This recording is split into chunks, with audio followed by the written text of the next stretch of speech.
Zipporah and Aaron. In our last story, we learned about how Moses encountered God through a flame emanating from a bush. The voice of God spoke to Moses in a wonderfully beautiful way. God called him to lead his people out of Egypt, for he had heard their cries. Moses also asked God for his name, and God said, "I am who I am." In this story, we will learn how Moses was protected by Zipporah, and how Moses' brother Aaron is called by God to meet and lead with his brother, as inspired by the book of Exodus. Moses had heard the call of God. Excited, scared, and anxious, he went to tell his family of what had taken place. He told them of his encounter with the burning bush, the signs God had given him, and his call to go set free the slaves of Egypt. He turned to his father-in-law Jethro and said, "Please let me go back to my brothers in Egypt to see whether they still live." Jethro allowed him to leave in peace. God beckoned Moses to leave, for all those who once sought his life were dead. So Moses took his wife, sons, and staff. Moses ventured back to the land he once fled, and he battled fear within his heart, yet he knew God was with him. They journeyed through scorching heat and freezing nights. Dunes, hills, and wilderness surrounded them. When Moses was alone and his family resting at a short distance, God spoke to him once again. "When you return to Egypt, see that you show Pharaoh every miracle I have given you. Yet do not be dismayed if he rejects you, for I have hardened his heart. He will not let my people go." Moses listened intently, breathing deeply so that he could tune into and understand what God was telling him.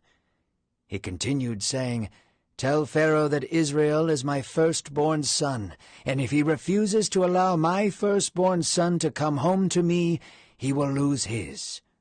For God had already seen the hideous crimes Egypt had performed against the Hebrew children. One evening, a cloud of uneasiness crept upon Moses and his family. The anger of God was thick in the air, and you could cut the tension with a knife. The Lord met Moses there and confronted him.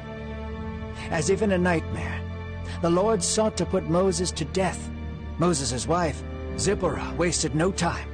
She rushed to her sons with a flint in her hand and cut off their foreskins.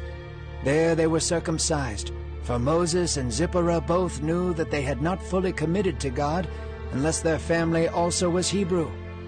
Zipporah, with her son's bloody foreskins in her hand, threw them at Moses' feet and said, "Surely you are a groom of blood to me." And she left him alone. Now the family that was going to set the Hebrews free had fully committed themselves to be Hebrew, and Moses' sons were given to the Lord. Miles away in the alleys of Egypt, God spoke to Aaron, Moses' brother. He said, "Go into the wilderness to meet with your brother Moses." Aaron arose and looked towards the mountains beyond the city. There he met with Moses. The two embraced, having not seen each other in over 40 years. Moses told Aaron of his mission and how they were both sent by God to free the Israelite people. Aaron, having connections with all the elders, gathered them into one place. Aaron acted as Moses' mouthpiece, just as God had said. The people were enamored by his words, captivated by the idea of being set free. All their prayers, all their cries to the Lord had been heard. God had bent his ear to them and seen their affliction. They worshipped God that night and fell on their faces before him. These prayers were the rumblings of true deliverance.